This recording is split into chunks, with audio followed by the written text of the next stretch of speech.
Hey, there we go. That sounds good. I can hear your mic. Yeah? Oh, that's great, man. Yeah, weird. There we go. See, we did the sound check before. We were ready to go, and I Yeah. thought it all came crashing down and the dream was dead. Well, you know how dreams are. But we good. We Uh, good. yeah. So hi everyone. Thanks for having me, and thanks for having me, Tom. I muted your stream because otherwise, like all the sounds are coming in at the same time, and there's the chat delay. So Yeah, that's cool, man. That's fine. So, what I thought we'd do before we get started is if you could just explain to people kind of like who you are, what you do within the company, and all that stuff. yeah, that's fine. So some of you who watch our official stream, which I hope you're all watching when we do them, I did a quick explanation. So I'm the influencer manager, at least that's my job title. But what it comes down to, so basically I am hopefully the main contact person for streamers, YouTubers, anything you can think of aside from like regular written press, if they want to cover BDO or if they have questions or if they want support from our end. So that's what I do. And I'm also involved with some of the social media things that we do. So a bit of everything, obviously. So I also talk to the community managers. I talk to our marketing guys. So a bit of that. That's Cool. the short version. Cool.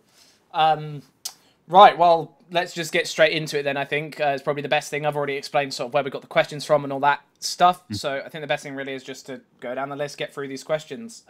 Yeah, sure. By the way, the launcher problem has been fixed now as far as I'm aware. It's working for me at least. Has it been fixed for everyone as far as you know? I don't know because the moment it appeared, I was walking away from my desk to get Right. into sort of room. I know that they're working on it, is what I've heard. I also saw that for some people on Twitter, it's now fixed. Yeah. So hopefully that will work. But if you're still having issues, just you can always report them to us on Twitter, for instance, or whatever platform you prefer. Now, once we get this out of the way, I'll check again. Cool. That's awesome. Yeah, I mean, it's that I had to close down the launcher and reopen it. So, guys, if you haven't tried that, maybe give that a go. Yeah, I mean the if you ever have an issue with the launcher, it's always a good idea to just close it, try it again. That helps like a lot of the time. Turn it off, turn it on again. Yeah, that's my perfect fix for every. 90% of IT problems. Yeah, Right. So, let's get into this. So let's just start with question number one. So this has been ongoing for a long time now. I think you guys have been battling with it for a yeah, very long time, and it is the current situation on the servers. Since the Steam release, and even before then, we've had quite a lot of problems with lag in both PvP and PvE. And I think a lot of people would like to know what you guys are doing to resolve this and get it up and running again. yeah. So well, the thing with the servers was, and that was especially apparent shortly after the launch when we had a lot of influx, of course, much more traffic, is that it wasn't necessarily just a server capacity issue in the traditional sense. I mean, I'm not a technical guy, so I can't, this is just what I've been told. It was related to databases and how often these would ping and how that whole thing communicated. So we made some changes to that. I think it helped, and that's our based on the reports we're getting, it helped. It might not have fixed everyone's issue, but I think we made a good stride with that. If you're still having issues, it always helps to let us know. However, if you let us know, give us a little bit info. For instance, like what kind of issues are you getting? Is it in high, just at certain times? Is it in spikes? Is it where you're based, like what is your country, what is your service provider, because that's also helpful because sometimes it's more related to the ISP than on our end, and we just want to verify that quick. So yeah, so keep the feedback coming about the servers. I think that the changes we made to our infrastructure helped, but keep them coming if you're still having issues. Okay. So obviously, like I would agree that the lag has improved, but it is still there, definitely at peak times. So, for example, Siege Wars, Node Wars, Yeah. they're the main things that I do in the evening. There is quite a lot of lag sometimes when those take place, and also the marketplace lag. When you search Yeah. items on the marketplace, you guys are aware of this, I guess, or Yeah, so the marketplace FPS issues, what I think I'll call it, it's a separate issue. It's not. It's I mean, everything is connected. You know, the universe is connected, but the marketplace issue is something we're aware of, and we're fixing it. But it's separate from the server issue we had earlier. Okay. So we're working on it. Fix is coming hopefully soon. Okay, cool. And just to clear this up, with the ISP thing that you say, because that's become almost a bit of a meme in the community. Yeah. Like when I said it was like, oh, here come the memes. Yeah, but so basically what you're saying is you'd like people to report it to you, potentially mention their ISP, but if you're getting a lot of a lot of reports from it, you are gonna go to your team networking. I don't know what teams you have, and actually report it to them instead of just saying, oh, this is your ISP. It's nothing to do with us. Yeah. No, I mean it's so reporting your ISP is especially important when like the first day or so of it happening. Because sometimes, so for instance, just a potential case is we would get, oh, there's a lot of lag. And then when we isolated the issue and looked at the reports where the users were coming from, they were all coming from, for instance, the UK, and almost all of them were on Virgin. So then, it helps us with eliminating possible issues. Like, okay, so we're getting these reports from all kinds of different ISPs. Okay, so it's probably logical that it's not related to an ISP. It's something on it's another thing.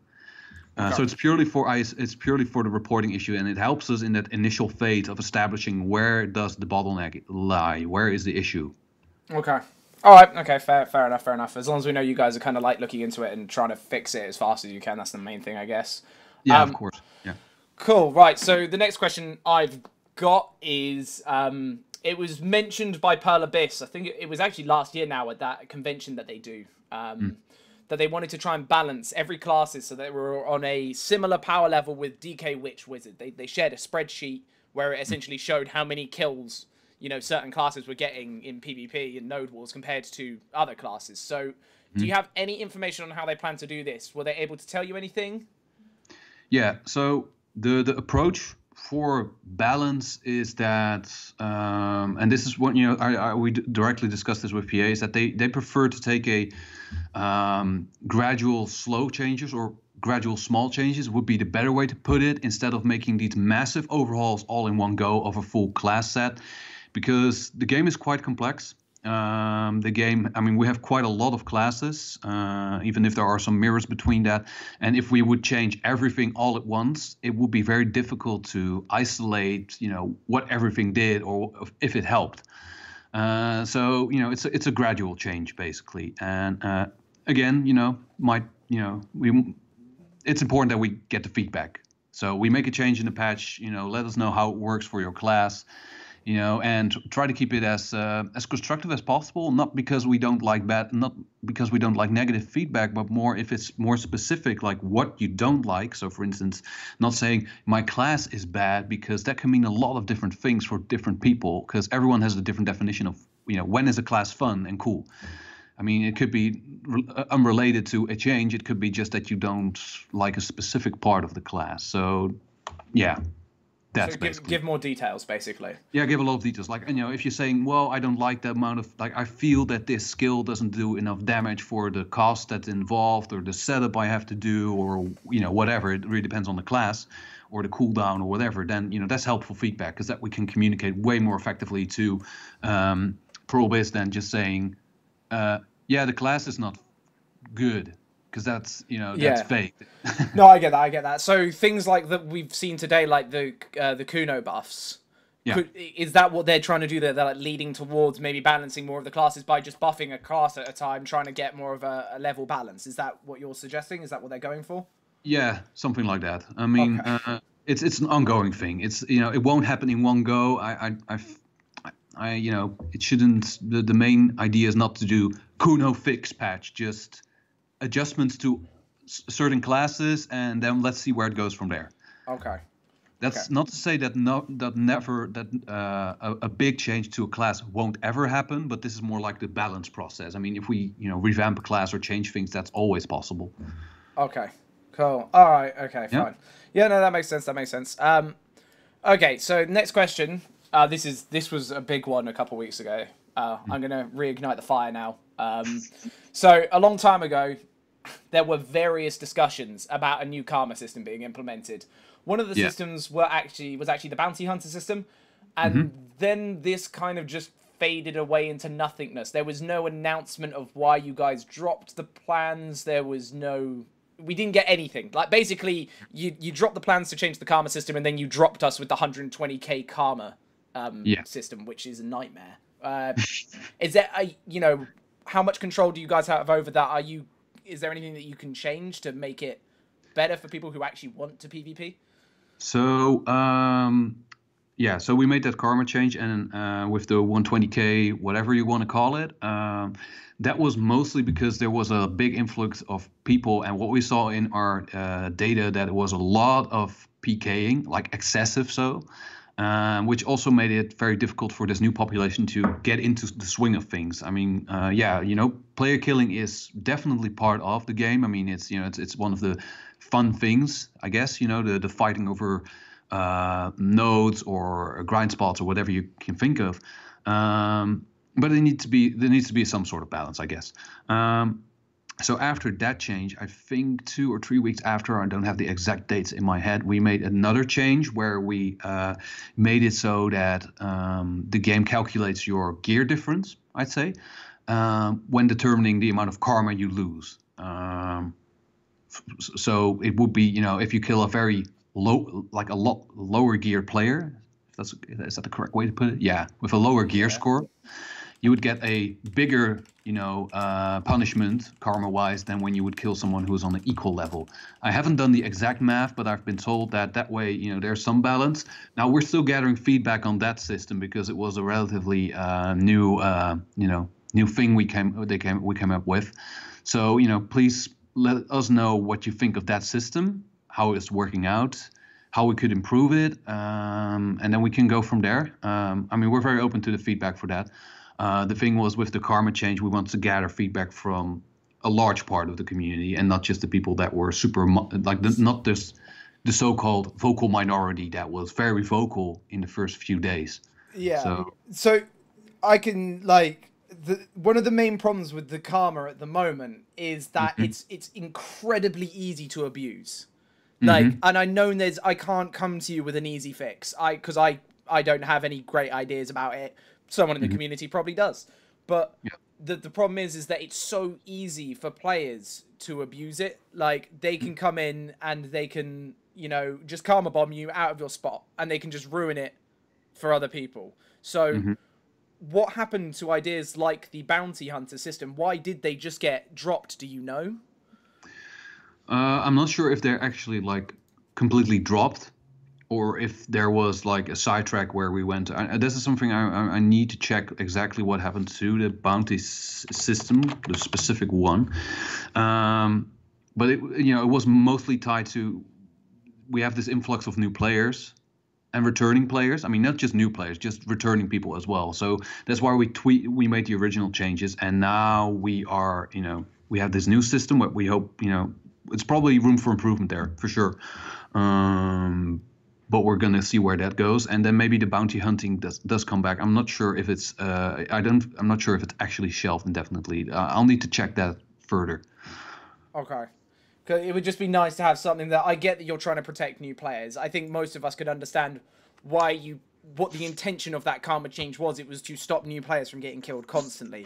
But at the same time, it kind of ruins it for the veteran players, the people who have been playing for a very long time. So to just leave it as it is right now might not be the best of ideas, because it's not helping our veteran players. It needs to be like, in an ideal world, it would be a perfect balancing act where it's welcoming enough for new players to come in and tip their toe in, while still being this true to the original vision that was that there's a certain sense of danger in the world, that getting out there is there are people waiting around the corner who might have bad plans with you. So yeah, for sure, I understand completely what you mean. That the balance scale shouldn't tip too far towards one end, I'd say.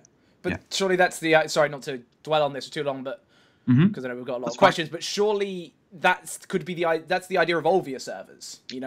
They're away from the people with 500 gear score or whatever for a month. Why not potentially extend that to keep them out so they're not getting karma bombs constantly.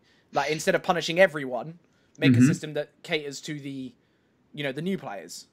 Yeah, right. So obvious servers as a sort of, I'm not sure if I can use the word safe space. Yeah, almost. Yeah, sure. If that's what they need to enjoy themselves, but who knows? Like, I don't know. Like I say, I haven't got the fix in the top of my head now, but it would just be nice if you guys are still willing to change other things and try stuff. Yeah. No. Well, I hope that after we implemented the sort of like iteration on the karma change, that we hopefully showed that we at least are open to listening and trying new things. So yeah, we'll take this to heart, and hopefully, soon we will do the karma thing. There will be a change that hopefully everyone likes. I don't think there's a world where that exists where everyone's happy, but we'll do our best, I guess. Okay. All right. Okay. Right. So the next question I have is, this was a really highly upvoted one as well. Will gear ever show their true stats? So there are items like the Kutum offhand, which has been tested, and it seems to do more PvE damage. And then there's the accuracy enhancement you get on items like Vanguard shields, which never seem to change. I've noticed that recently you guys have actually implemented some stats being displayed on gear, but do you know if there's a plan to fully display all that stuff, or is that not something that's going to happen? So when we originally this is directly from Pro Abyss, is that when they originally designed, in the first phase of developing Black Desert Online, there were a lot of discussions they had internally about what is fun information, what do we need to show, what do we need to tell players constantly, and what they wanted is that there is some sense of mystery, that there's some player experimentation involved. And that it also doesn't front load some of the information, or that it contains too much weird, difficult to understand information. So what we ideally is that the people who are experienced, they discover things and then they tell other players like, hey, this is a cool thing I've discovered. I've tested it a couple of times. It does seem to work, and that from there on, that knowledge spreads, and that there's more a sense of discovery and so that's genuinely what they're going for. They're going for the have to figure it out by yourself kind of thing. Yeah, kind of. But it doesn't mean that there won't be any changes to it, because it is like everything. It's a bit of a balancing act. So some information might need to show up more clearly, I'd say. So like that, yeah. We don't want it's not intended that the entire game is spreadsheeted, if you allow me to put it that way. Right. Okay. Where one person has used a data pool and figured out the whole, like, this is definitely the best gear or something. Yeah, I mean I can kind of get that Black Desert goes for a sandboxy kind of feel. So yeah, figure out things by yourself. But at the same time, let's say for example I get my Nuvra shield to Tet, and then I find out that the Vanguard shield performs far better at Tet in the current meta and everything. I've just gone and wasted however hundreds of millions of silvers. It's not really fun for me. That's right. I don't think that's fun for anyone, really. Yeah. So okay. Yeah. So your main point is basically because there's a certain level of investment in items. That's why you want the information, so that you can make the decision based on what I can make an informed decision. Yeah, exactly. Like Like, if I want to go full accuracy, it would have been really nice to see the exact stats of Vanguards. If I want to go full, I don't know, PvE grind, it would be nice to know that, hey, even though Kutum has less damage than a Nuva, it still somehow outperforms Nuva in PvE from what some research shows. It would just be nice to see those things. And then you waste hundreds of hours on gameplay to realize, hang on, this is pointless, actually. I wasted my time. Right. So that's I think that's the concern behind a lot of it, is that they don't enjoy, like, the mystery's cool to a certain extent, but when you waste hundreds of millions of silver, all of a sudden it doesn't sound cool. Yeah. Okay. Well, I understand what you mean. Well, this is this feedback we also pass on. So yeah. Okay. Cool. All right. Fine. No, that's awesome. As long as I can understand why they do it, but at the same time, I would like to think that they understand that it is frustrating for people. Okay. So let's move on. The next one. Is so grinding's getting faster and faster for everyone in this game, with the people getting more and more gear and lack of new grind spots. We'll get to that later though. Is there any intention for a 5th pet slot? Are we going to get it? When are we going to get it? Can you tell us something about that? Well, if you know if this is what our players want and need, if they really need the fifth plat, and we find no and we don't see any issues, either technically or whatever or balance wise, then we will try to implement this as soon as possible. Okay, that'd be awesome. It is like if you go and check out any like well-geared person who Hmm. is grinding, I don't know, pirate swords and well anywhere really, Hmm. you cannot loot fast enough. You literally, if you look at chat now, you Yeah. can see like fifth pet would be amazing, like it really would. Yeah. Just because it's horrible to have to manually loot in this game. We're spoiled with pets now, so allow us to loot everything without having to do any manual looting. That would be fantastic. Okay. Yeah. No. Well, you know, we've heard it, I guess. Yeah, people would love that. They definitely would. Okay, that was a quick one. So, where are we now? Okay, so, a lot of this has actually been answered. This is a bit of an old question now because Yeah. when I collected these questions on Reddit, the militia system had just been announced on Yeah. Korea, which is obviously feels like forever ago now because this took a little while to go ahead and get sorted. So Hmm. this question is: with the new militia system being out, I guess, are you able to give us any more insight into future plans for the siege system, like if there are any new structures coming out, destructible walls, new siege weapons, which we now know there are because there are the guns, aren't there? So Yeah. there is new stuff. But like, did you get a response from anyone regarding that question? So I think the most important thing I can share now is that, and this is a bit top level, is that Siege War now is really cool. It's really fun, but it's not that accessible to everyone. And what we're looking at, and what the developer wants, is that everyone can participate, or maybe everyone's big, you know, is a bit stretching it, but that as many people as possible can participate in Siege without there being this massive hurdle. And that's why that's what was one of the reasons why the militia system was introduced, because you know it allows you, even if you're not part of a guild, to fight for a different guild. And that's what we're looking at now, right now, is that we add systems that allow more people to participate in sieges, and that can mean a lot of things. So, yeah. Okay, so the idea is just try and implement it so that everyone can get involved, basically. So Yeah, I would but in guess a that's way that makes sense, you know? yeah. No, that does. No, that could be that's one of the reasons why we were asking things about siege weapons because, for example, we put our badly geared people in a flame tower because, they can still be useful. And with these new guns that have come out, sure, you could probably put your badly people using those guns so that they can feel more useful. Yeah. So that's the kind of aim they're going to, is to get more and more people involved in sieges. Yeah. Okay. Well, yeah. So that's the aim indeed. And well, let's keep the feedback coming. If you have suggestions or things that you think that would make it more accessible to people, then let us know. Okay. Specifically for sieges. Okay. Cool. All right. This is one that I asked him. Right. So this one I actually got asked in my last Q&A, and it got answered, and it was a very exciting answer when they gave this answer. So, but after testing, it doesn't seem to do anything. So, does leveling up a node actually do anything? We did have this confirmed in a previous podcast, but multiple people have done extended tests of this, and they have found that there's pretty much there's no bonus at all, or it's negligible at best. So, Okay. Did you speak to Pelibus about that? Yeah, so we spoke about it, and so this is what I directly heard from him, is that yes, they want there to be a bonus, but they also the bonus is quite small, I'd say, a slight increase, because they don't want people to feel too pressured to level up every node where they want to grind. Okay. So because they want to keep the hunting and grinding slightly accessible, and not that if you were like, oh, I want to grind to this spot, oh, I need to level it up to level whatever, because otherwise it's not worth it.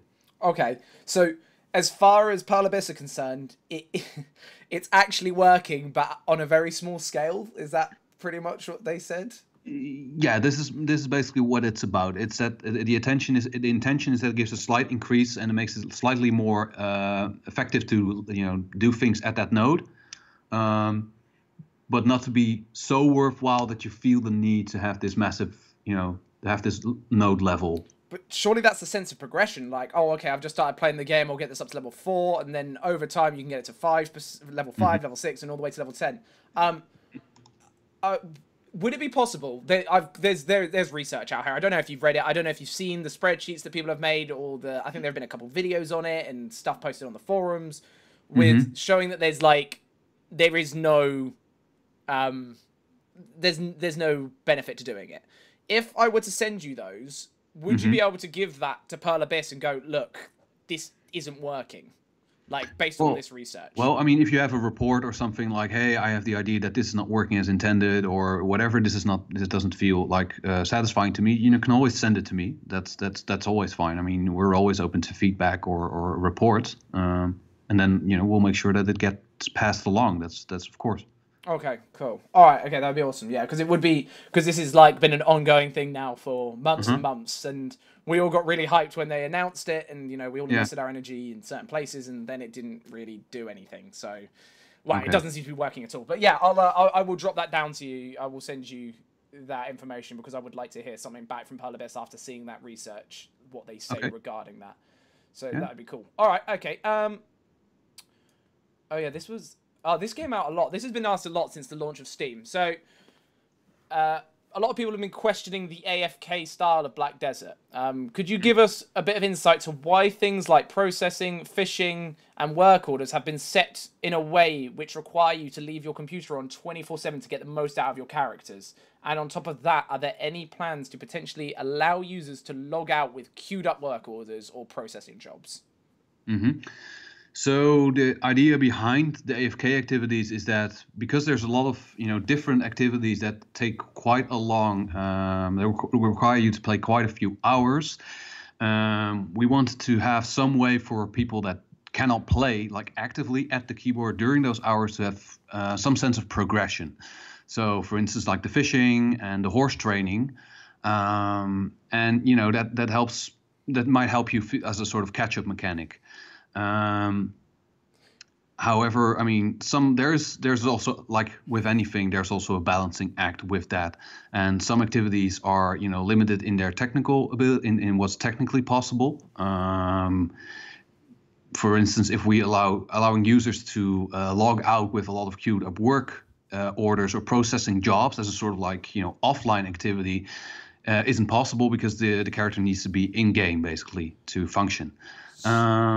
So what we as a sort of like other way we want to help the progression when people are not playing is at the house fund, for instance. So you level up your account as a way, and then when you come back every day, you get a certain amount of money based on what your character basically what your family has. Okay. And that's also we also feel that that's sort of like it's more about people that have less time to play also have a sense of progression. Okay, so the things like the work, like in my eyes, again, I don't know how the game works, but the things like queuing up work orders, are you suggesting, or what you've been told or whatever, that is actually a technical limitation, that you can't queue up work orders because the game engine simply does not allow it? You mean AFK or offline? So let's say, for example, I have a worker that's farming Traces of Ascension or whatever, and I then send them. I then go offline, and my work orders are queue up. I've got my 50,000 work orders, however many you can queue, and whilst I'm offline, it finishes the last work order and then just stops. Is that seriously a technical limitation that it can't just keep going? Well, you can. I mean, the sort of like the worker system, how it works now is like that functions. You can give a certain amount of rotations. The point I was trying to make more is that the AFK activities are meant like we have certain activities that you can do, but there's a certain limit to what we can or want to allow. And while we are evaluating or we're open to like any changes on that note, if people say, well, we'd like this activity very specifically as an AFK activity, you can let us know. But the current systems we have are, in our opinion, the best choices. If that makes any sense, or if that answers your question, hopefully. Right. Okay. So sorry, just real quick. What? So things like processing and all that you're saying that is a technical limitation that they can't do it. Is that where we're at, kind of thing? Like it's just they're saying that it's not possible at the moment. Well, it wouldn't be possible to be processing while you're not logged in. Right. Okay. That's what I mean. Yeah. Okay. Right? So Because your character is actually doing that action. yes. Okay. And because that's, when we read this question, this was one of the questions that people had, like, hey, I want to process, but I want to be, not in the game or something like that. And that's, technically not possible, for instance. Okay. All right. Fine. Yeah. It was Yeah. just yeah.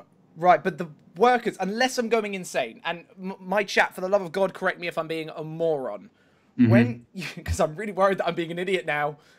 When you go offline, your workers finish their last work order and stop. They don't continue. Like, so you literally get to the... So let's say I've got 30 work orders queued up. And you stop. Hang on. See, chat are telling me I'm an idiot now. Why can't... See, now I don't know. See, now I'm confused whether I'm right, I'm wrong. People are saying yes. People are saying no. People are saying right, noob. I don't even know. We'll come back to that in a bit. We'll ask that at the end. Yeah, they only do one order and stop. Yeah, I am right. I am right. Okay, cool. Right. I thought I was going mad. Yeah, so workers complete their final work order and then they stop. Is that not something that could be changed in the game to allow it to go all the way to the end? So let's say my worker has 15 stamina. I set 15 work orders. I shut my computer off. I go to work, I come back, and all 15 work orders have been completed by my worker, and then I can top them up with beer. Do you know what? Does that make sense to you? The thing is, I am not that proficient at the whole worker thing. Okay. I have one of my colleagues. I was like, "Hey man, help me set up my node work empire so I can at least get beers and grain and some other stuff." So I'm gonna check that specifically because I now want to check the details a little bit because now I'm also getting a little bit confused. Okay. So I'll check that with you for the specifics. So how about you DM that one specifically? Yeah, I'll go through it with you. That's fine. Yeah. And then I'll get back to you because otherwise, I'm. It's not my forte. The workers. Okay, it's fine. Fine. Yeah. We'll talk about that later. That's fine. That's completely cool. Okay, Yep. right. So we'll move on. Next question. Yeah. Right, this is another big one. This was actually the most upvoted question in Reddit BDO history. In Reddit BDO history. So there are a lot of grind spots in this game, but 90%, that's just like a random figure. A lot of them are completely obsolete past around level 57 due to the XP, money, or items that you gain from them. So places like Pirates, Bashims, Kadri, and Gahaz are really the only grind spots that are used a lot. Are there plans to revamp or improve the amount of XP or silver that you receive from these places, from other places in the game? Yeah. So just, the design idea behind the grind spots or hunting spots is that each of them has their own specific characteristics. So there's spots where you can get a lot of XP. There's spots which are more focused on getting money or getting specific items or whatever. And that was the sort of design idea behind it. However, it has become apparent that some spots are overly focused, which exceeded our expectations a little bit. And we're taking, a cautious approach to revamp and make the more unpopular spots more efficient or effective without nerfing very other specific grind spots. So, to more level that. Yeah. Okay. So, yeah, it's definitely on the radar, but it's something we want to take a slightly cautious approach with and not just, completely changing something. Yeah. I mean, just to clarify this, we're not asking you to nerf other places. That is no. Yeah. Okay, that is not what we're getting at. Please don't nerf other places. Buff other. So yeah, we didn't expect that certain spots would become so popular, and we're now evaluating and seeing like, okay, so these spots are so popular. Why are they so popular? And the feedback we get helps. How do we make other spots also attractive? In different ways or in the same way. Okay, because like the main place of focus that a lot of people are going about, myself as well, is I never go to Valencia to grind. I mean, I don't grind anymore. I'm done with that. But when I did grind, I would never go to Valencia. And there are loads of places in Valencia. There's Fogans, there's Nagas, there's Centaurs. I know that's not technically in the desert, and all these places don't seem to do much. So yeah, is it not possible to increase I know there was a slight XP adjustment to Centaurs, for example, but it wasn't a huge amount. Like, it wasn't enough to make it worthwhile. So is that something that you guys are going to be actively doing sort of like slowly increasing grind spots until they come up to, you know, the same kind of level of everything else? Yeah. I mean, we want to, we want to keep the feedback and square that basically with what we see in game. What are the high traffic zones or grind spots and whatever, and then try to figure out how we can, spread that out a little bit more. How to make one grind spot or then another more attractive. Okay. Yep. All right. Okay. Cool. Right. So next question we've got is.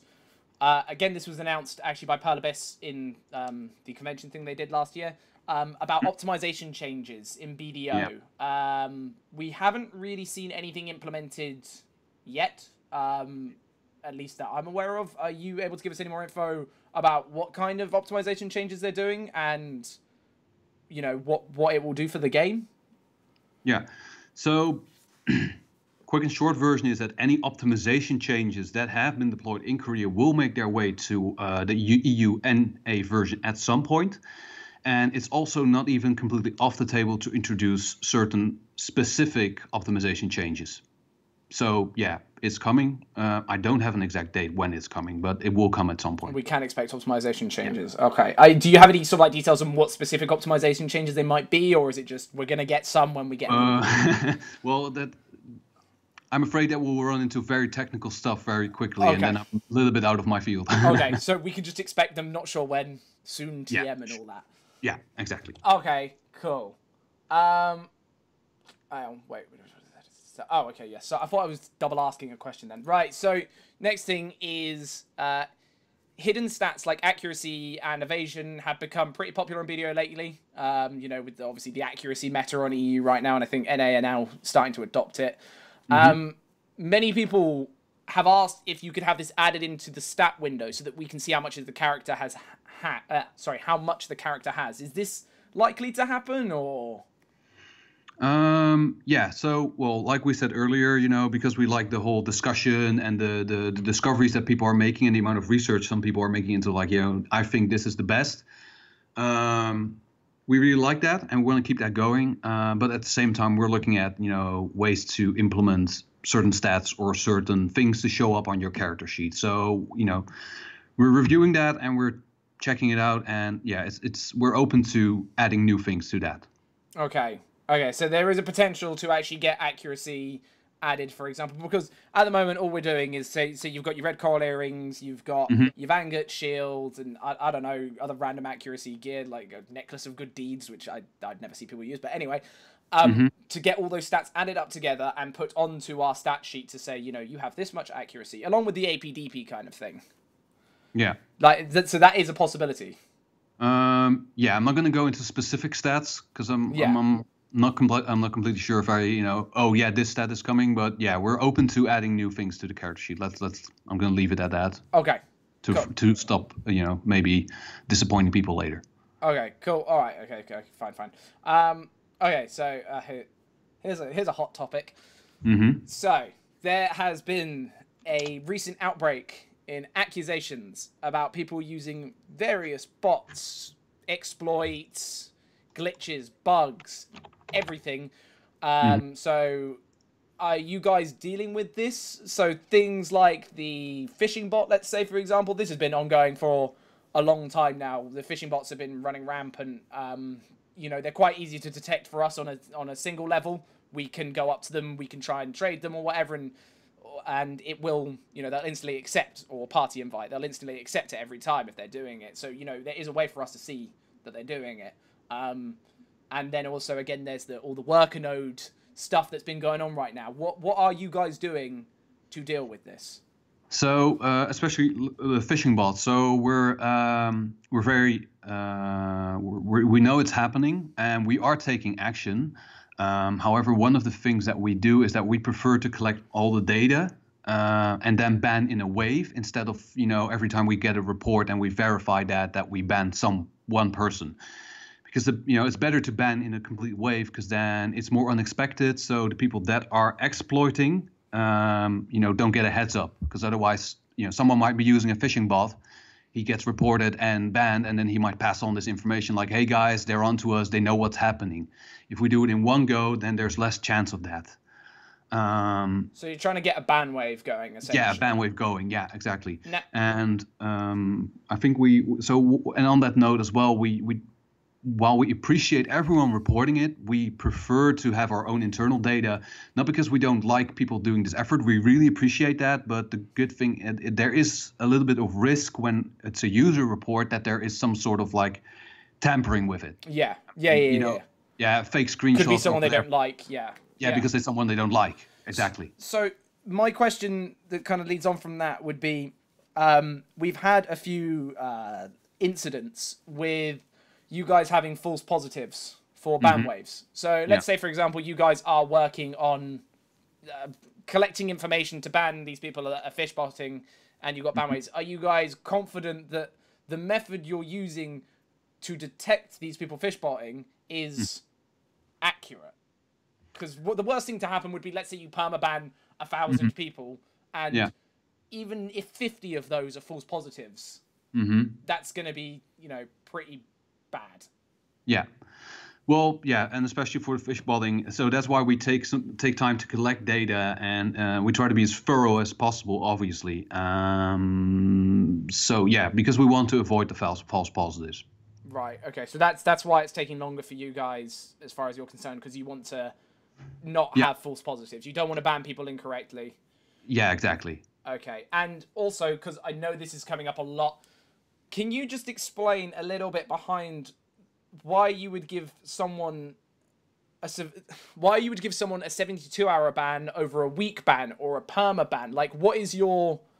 Do you know how that goes through? What the process is to say, okay, this guy deserves only a 24-hour ban because of what he did, whereas this person, they deserve a perma ban, even if they were using the same exploit. Is it just the severity of how much they benefit off of it, or? So yeah, it kind of depends, because it depends if we're talking about a sort of like massive occurrence of something or an individual case. So if it's an individual case, we look on it on a case by case. If it's part of a bigger incident, we take a look at like, okay, what makes the most sense for all the people involved, and it's basically based on what happened, how it happened, and what our reports show. So, I mean, I don't want to get into too much details, because that's just generally how it works. We look on it in a case by case scenario. However, a case, I mean, that can also be a bigger issue, a thing that's been done by multiple people. And there are certain factors that, can, make the ban harder or bigger or smaller or, less harsh. Okay.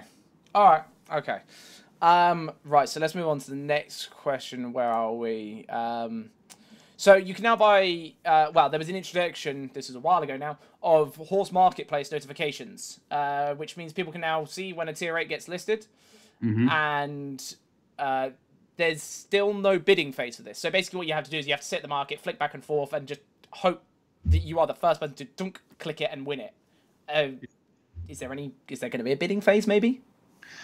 Yeah, so the horse marketplace, the notification was introduced into the game to give a little bit of a better chance so that everyone can buy, a high-tier horse. There are currently no real plans to change this system, because we also think that the horse marketplace and the normal marketplace, I mean, they're two separate beasts. They're two different things. But we are, discussing changes internally about, changing certain functions, including the horse market, and to make it more, user friendly for our players. Okay. All right. Okay. And also on top of that, this I haven't actually tested this myself, so it might have been fixed. Apparently, the value pack doesn't work for reducing the marketplace cut when selling horses. Have you heard this? Are you aware of this? That's something I would need to check specifically. Yeah, because I'm not even 100% sure. Off the top of my head. Yeah, okay. I mean, if that is the case, could that be something that you could look into potentially getting fixed? Because it seems weird that we're having to pay the full cut price, even if you've got the loyalty pack on. Yeah, sure. So I'll note that down. The horse market value pack cut. Okay, cool. Yeah, it doesn't apply. People are saying in chat. Yeah, cool. So I'll test it as well. It is intended and it doesn't apply apparently. Yeah. So yeah, if there's a specific reason that you could find out for us, that'd be awesome. Yeah, I don't know at the top of my head. Okay, no, that's cool. That's cool. So by the way, just to get I'm noticing the chat. I just want to assure people that I do play the game, very much so. I mean, what level are you? Dare I ask? So I've started a new character. So I originally played a Musa, but then I wanted a range character, so I rolled a wizard who is now in his 50s, really close to unlocking my awakening, and I'm gonna gear him up. Gear is looking decent for my level, according to what a coworker told me. But I saw that to participate in sieges, I need a little bit better gear. Yeah, you need it because that's my main goal at the moment. Not to become the best player on the server, but at least I want to participate in more siege content. Yeah, you're gonna need at least like 58, 59 kind of thing, dude. Just use the 200% a day when you get home from work. You'll be level 58, 59 in no time. Yeah, I mean, yeah, exactly. I just need to do that and play more. Yeah, and you play a wizard, so pretty easy to level on. Pretty decent. Yeah, I really like the wizard. I mean, yeah, I like the general sense that he gives. That it's actual like a lot of how do you put that? In a lot of MMOs, like the caster classes are really stationary and a bit dull. You just have a flashy spell effect every 2 seconds when you cast a fireball or some other arcane thing. And here is I think I like that it's sort of combination of teleporting around, throwing lightning at things, and the summons which I'm going to get when I get my awakening. So I'm not going to share too much details because I enjoy the anonymity when I play the game. No, that's cool. That's cool. No, all right. It's nice to know that you play, but grind more, man. Get higher level. Come on, man. Yeah, I know. What you did? If I can, like, as the laziest person in the world, get 60, you can get 58. Right. Yeah. So, where are we? Oh, this is one that I like to know as well. So. Can you explain how you communicate with Perlibis on a day-to-day basis or, on a weekly basis? So, like, let's say you come across a problem or you want to suggest an improvement. How would you go about doing this? Yeah. So, like, one thing people need to remember is that there's a time difference, and there's this, as always, because they're in Korea, there's a sort of like, how do you put that? Some communication barrier. So what we do is that we constantly communicate regular basis, and we try to gather the feedback, which is mostly on our end because we are in the West, and we parse that and send that to them, and then we try to resolve issues as quick as possible. So issues can be anything. It can be a technical issue or a change people don't like, and our main goal in that is to provide the good data and to gather that and then send it over to the developers so they can implement changes or make adjustments. Okay. So do you have like translators in your office, or do you not have? I mean, we have a pretty mixed office. I mean, it's people from Korea and people from other countries, and we have in-house localization people. Okay. Yeah. So when you say, for example, you wanted to ask Perlibis something, you would send it to the translators. The translators would then send it over. No, we don't have to. No, we don't have to specifically go to a translator. We have people in-house that can communicate directly. But I'm just saying, there's a time zone as well. Okay. Yeah. Obviously, because you start your day, they're finishing their day. Yeah, roughly when they start finishing. So sometimes there's a slight delay in when people get up to answer the question again. Okay. Yeah. Okay. Cool. All right. Yeah. So next question. I missed this. Bring it back. Are we going to get the Blackstone Adventure again in the future, the board game? Please. Yeah, well, there's a couple of things. So the Black Spirit Adventure 2.0 has recently been introduced in Korea, which is a revamped version of it, and it will be coming back at some point. I'm not sure exactly when. And it also contains new rewards. So, for instance, so it's just different. Cool. That was actually my second part of the question was, are we getting new items? And it will also contain some of them which are not as readily available from in-game activity. Okay. The loyalty point thing is that the new version, the Black Spirit Adventure 2.0, as we call it, does not contain loyalty points. Okay. Yeah. No, I kind of understand that. I got quite lucky with the loyalty points. I got loads, and I was like, oh, okay, they were nice rewards. But as long as it's got cool stuff in it, that's fine by me. Okay, so this is probably the biggest question, and I think I know that you guys can't really say much on this because you hate the time frame questions. But maybe you can explain this. So we've been waiting for Kamasylv for a very long time. Can you give us a reason why it's taken so long to be released to our version? And do you have any idea on the ETA? Well, the first and most important probably, or the most thing that you care the most about, is so we don't have a specific ETA. It's coming soon, but I know that's, people like soon a TM little bit specifically. Yeah, soon TM, I guess. Yeah, I know. But on that note, I mean, we prefer. I think it's better if I think it's preferable to be a little bit vague than like in the past where we announce a very specific date and then we delayed it and people would get disappointed. So yeah, so it's coming. I know people are really eager for it and they really want it. In the meanwhile, what we did do was move up the striker and its awakening. And this also allows us a little bit more time for Kamasylvia localization, QA testing, and the other related things. Because, an expansion is a lot bigger than when we add a class. I have the impression that we try to patch as many features and things as possible. I mean, we have something new roughly every 2 weeks, I think.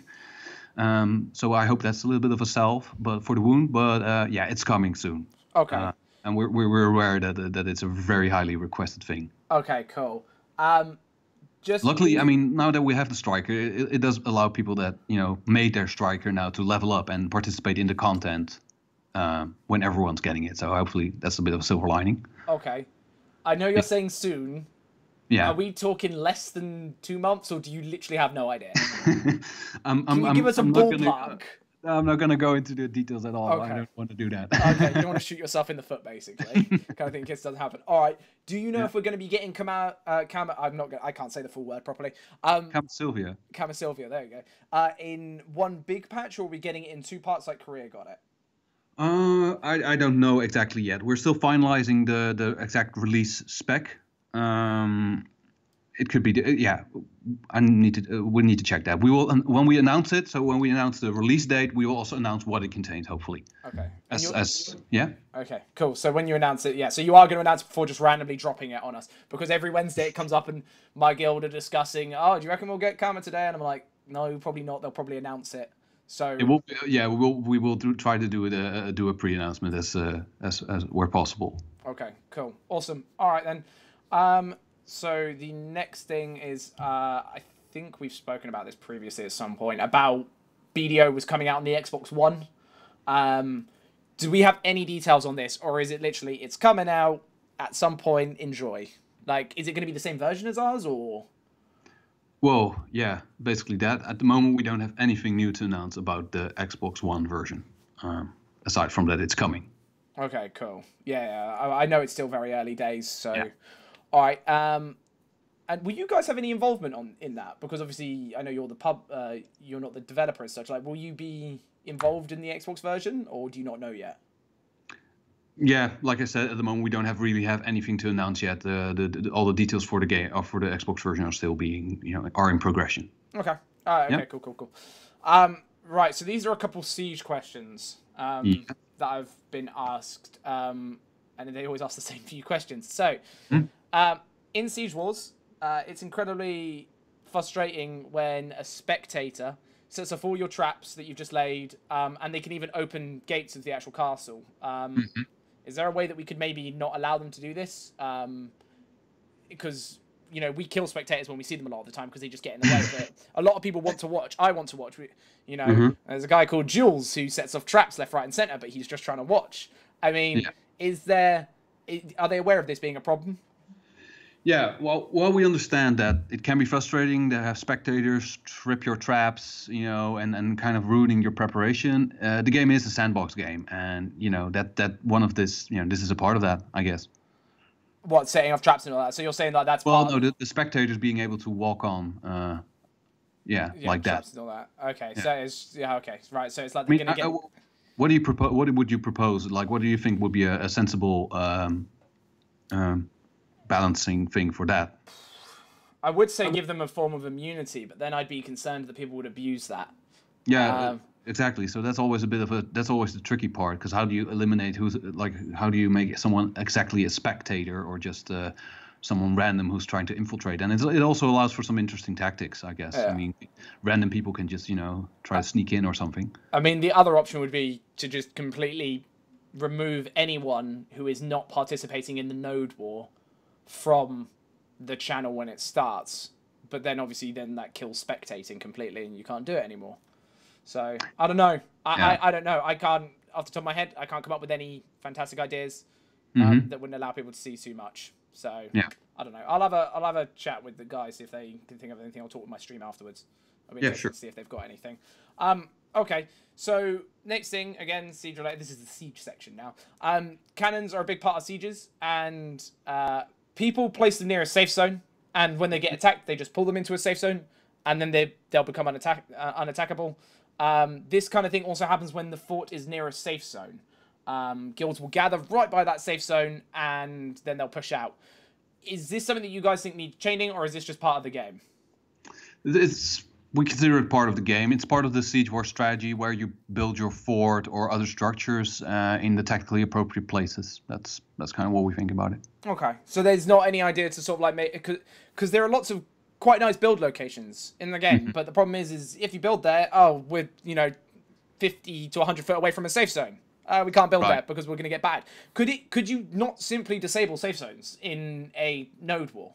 Is that not a possibility? Because surely that would completely resolve that problem, and it stops the cannon abuse, it stops people gathering at a safe zone, all this stuff. Is that not something that could be looked at?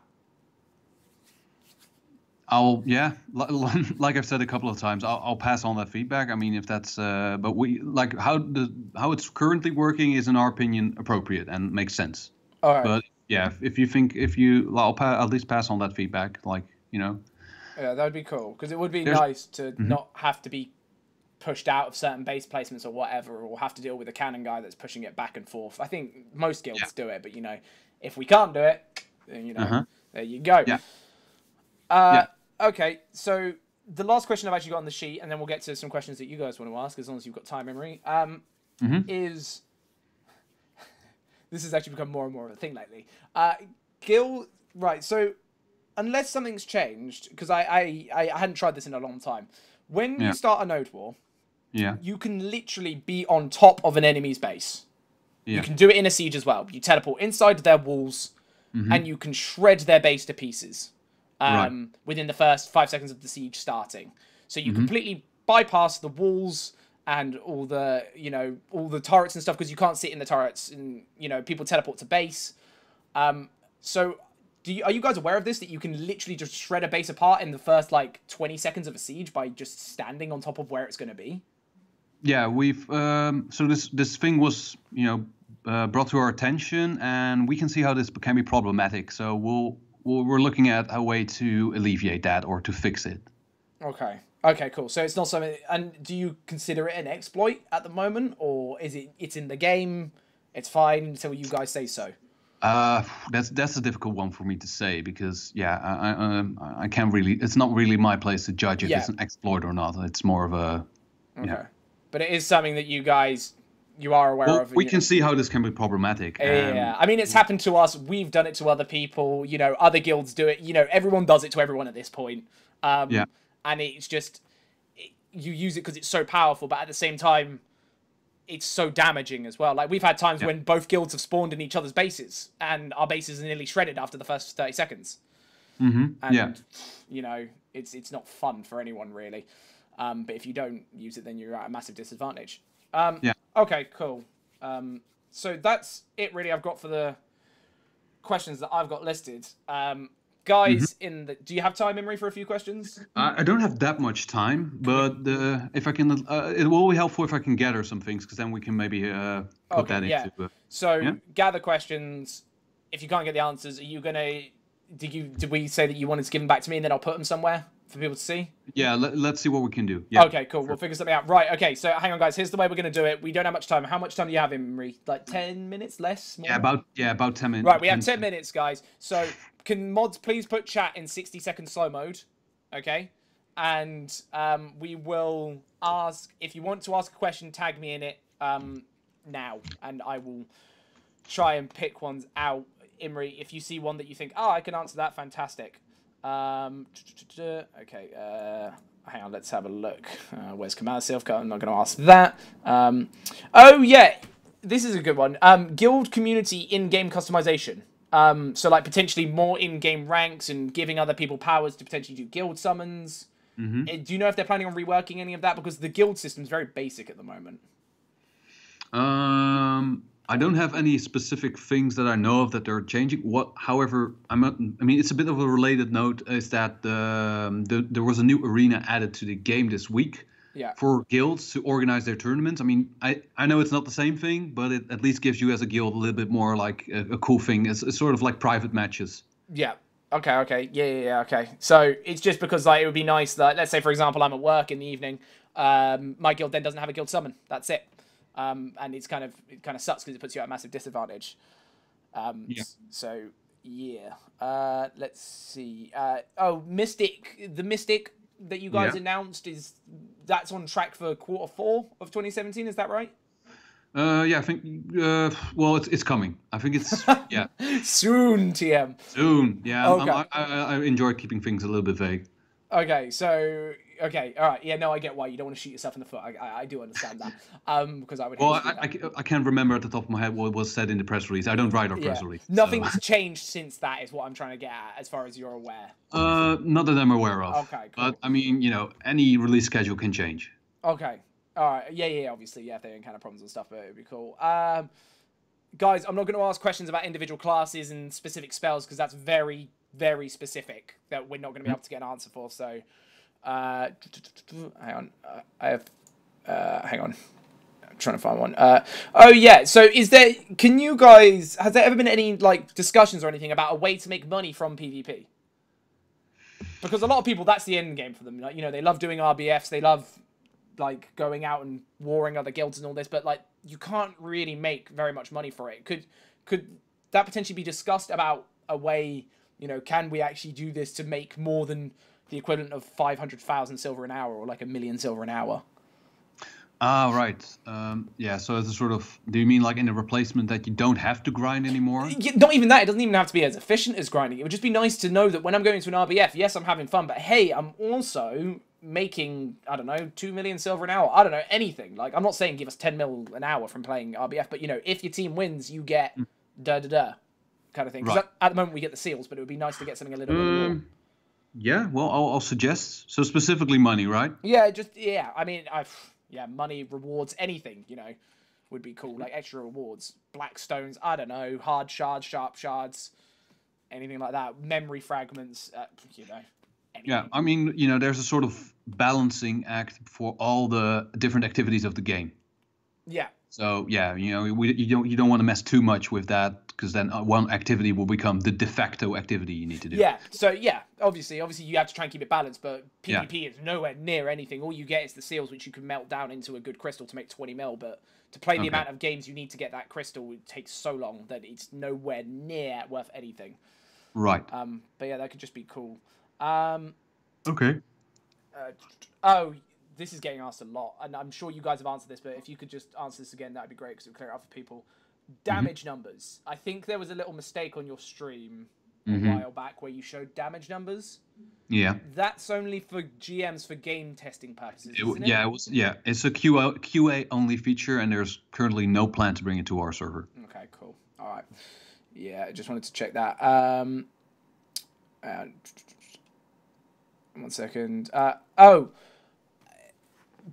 Region lock. So, for example, certain regions can't play, and also places like Australia have horrific lag, or New Zealand, because they don't have dedicated servers in their area. Are you guys? Is there a potential that you're going to put new servers around the place? Are you going to unlock? Bring it out in more regions? Well, there's two parts to that. So, we have we as as a company, Kakao in Europe and we have the rights to publish the game in certain territories. I mean, it's not about excluding people. It's more like this is the stuff we are allowed to do. Because, in other countries, a different publisher might hold the rights for it. So, for instance, Russia. We cannot publish in Russia because that will be, Regarding the Australia thing, there are currently no plans to add a specific server for them. However, what I've been told by our customer support is that if people have issues in Australia, they can contact customer support because they can give you some help with optimizing it. It might not be as ideal as a dedicated server, but what I've been told is that it does help. Okay. Okay, cool. Okay. Hang on, I'm trying to see. A lot of these are re-asks from people that have obviously joined later. Craig, ask that question later because I don't know what that means. A proper siege spectator mode. I'm not sure what you mean by that. I think a lot of people were mentioning the potential to increase the range of spectating. Like when you go into the spectation mode to right, when you do the sort of free cam flying camera. So then you wouldn't be as close to people to set off traps and all that shit, so then you'd be out of the way. So that that is one potential thing that's a good suggestion. I need to check if there's a reason why the range is like that. I mean, if it becomes too big, it might. I think it might be rendering distance. Yeah, exactly. It might be with the rendering distances or anything like that. Yeah, it could be wrong, but we've already spoken about the marketplace lag thing. We don't have like an ETA for that fix, do we? But you guys are working on it. As soon as possible. Okay, cool. Right, help Moose's buffs. People are saying for Moose buffs. Hopefully they'll come because a lot of our Mooses are a little bit sad in this game right now. They feel very weak. So hopefully Moose buffs will come with the sort of like rebalancing of the classes that are currently ongoing now. So that'll be that one. Do you guys know that the in-game voice thing isn't working? Apparently for guilds it isn't. I know you've been in a meeting, so like with me or like a Q&A. Yeah, exactly. So, it was introduced today, so apparently it's not working. A lot of people have been saying, tell them the guild voice is working. Okay, well, thanks for letting me know. I'm sure that somebody already knows in the other room because I'm in a different room. I'm completely shut off from the rest at the moment. So yeah. Okay, cool. And I know you've got to go in like 2 minutes. Let's just get a couple more. Yeah, sure. I want to know this one. Are there any future plans for rated PvP? So in other games, you get ratings like you climb a ladder and Yeah, exactly. So are we getting that? Can we get that? No, I don't know. I don't know. I need to. I can ask or check. Suggest whatever. That would be awesome because that would be really cool. That would then also give PvP something to do. With some meaning behind it. Yeah, I mean the thing is at the moment is that the most PvP activities are very based in the game, and we have a sort of ranking system, of course, on the server-ish base, but yeah, something a little bit more in depth where you actually do matches for like arena fight style games, right? Yeah. Something out, it shouldn't be connected to Siege War, is what you're saying, right? No, it should not connected. Yeah, exactly. Yeah. Okay. Yeah, well, I'll suggest it. I mean, we'll pass it on. Okay. I'm not sure why. I'm not sure, but maybe. Okay, cool. Some of these questions. Can we get Infinite Karma on the weekends? Oh man, that wouldn't work very well, would it? I think I'm just trying to find one that I think you might actually be able to get a good answer for. I don't know if you can see any. If you're reading chat at the moment. Well. I try to, but maybe for my sanity. It's going very fast as well at the moment. Fast. Yeah. They're not going to be able to tell you guys when Rangers are being buffed, so I can't answer that. Will there be constantly killing people? Hang on. Actually, I can't. This is one extra one that I just want to ask you, just if we can. There are loads of tier wars on Sundays. Node wars on Sundays, specifically tier 3 node wars. Yeah. I know you're not going to be able to answer this now, but it would be really cool to find a reason why there are so many node wars on a Sunday. Because, for example, let's say if you want a tier 3 and you're not the strongest guild, you just go and snipe a tier 3 on a Sunday. And then the rest of the week, you have to go to 1 or 2 tier 3s and you get absolutely stomped by some of the strongest guilds in the game. Right. So that'd be interesting to hear. So basically the node war schedule, right? Yeah. So the node war, the way they've spread it all out kind of thing. Okay. And I mean the weekend is probably because to give more people a chance. But it's a huge amount. I don't know the exact numbers, but there is a lot of them. Okay. And last one, I've seen this poor guy. There's been multiple people have been asking this. Tamers seem to take extra magical damage. Is this a bug you guys are aware of? That's again, that's one I need to ask. The Yeah, specific. I'm not 100% sure about that one, but I've seen quite a few people. I've heard it around, but Yeah. if you could look at that, that'd be. Yeah. I don't know. Maybe they're just dying and getting one shot and getting triggered. I don't know, man. But I've seen many people asking it, so I thought I'd bring it up, and it was, you know, and yeah, I know you have to go. There are loads of questions. We could do questions forever, as I'm sure you know.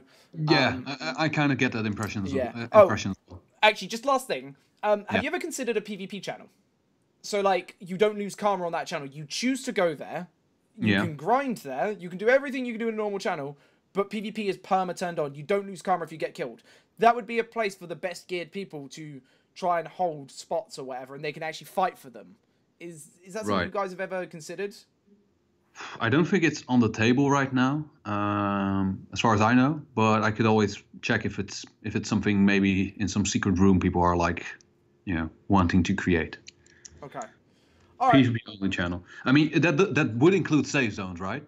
I mean, yeah, so you'd have safe zones where you sit and you do stuff, I would imagine. But then, see, look, chat love that idea. Yes, see, that's a great idea. Yeah, so you would literally go out, you'd be grinding at pirates, but hey, you can get killed by a guy, but no problem because you don't lose any karma, and then you can fight for that grind spot or whatever. Yeah, exactly.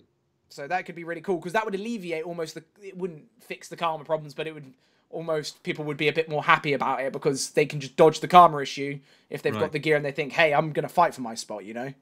Right. Okay. Yeah, I'll check. Okay. Yeah. Cool. Awesome. Okay. And I think we should call it there because I know, like you said, I know you're out of time. And yeah, I need to do other stuff. Yeah, as well. That's fine. This would go on forever. So yeah, thank Exactly. you so much for doing this, dude. Much appreciated. We'll talk later, I guess, at some point about how we're going to feed the questions over the answers of the things that you've been asked today. And yeah, just thank you very much for doing this with us today. Yeah, well, thanks for having me. I hope it was helpful for people, and yeah, well, let's talk again soon. Cool, awesome, man. Yeah, we'll do. Okay, hey, thanks for having me. Take it easy, dude. See you soon. Ya. Bye. Call ended. Yeah. Okay. All right. Let's get the triggering out of the way, because version's not up to date. I can't even play fucking BDO. Hang on. Let's try this again. I can't even launch the game. Feels bad, man. So, how do we think that went, guys? How do we think that was? Right. I can't play BDO, apparently. Oh, no, it's patching again now. Okay, cool. I think we're fine. Yeah. Well, I don't know. Ask about the range of mana consumption, because that's a very specific class question. Send it to them somewhere else. Too vague. You did good. Shit. Okay. All right. Well, bad-ish. A lot of soon answers, yeah. Yeah, well, yeah, I think I tried as hard as I could without being an arsehole. So I'm sorry that we didn't get the answers that maybe all of you guys were looking for, but I think it was nice of them to come and do this, because they could have straight up said, you know what, fuck you, we're not doing a Q&A, we don't need to do one. So that's why I'm kind of happy that they just did it anyway. So we may not have got all the answers we need, but at least it shows that they were willing to try and answer some of the questions.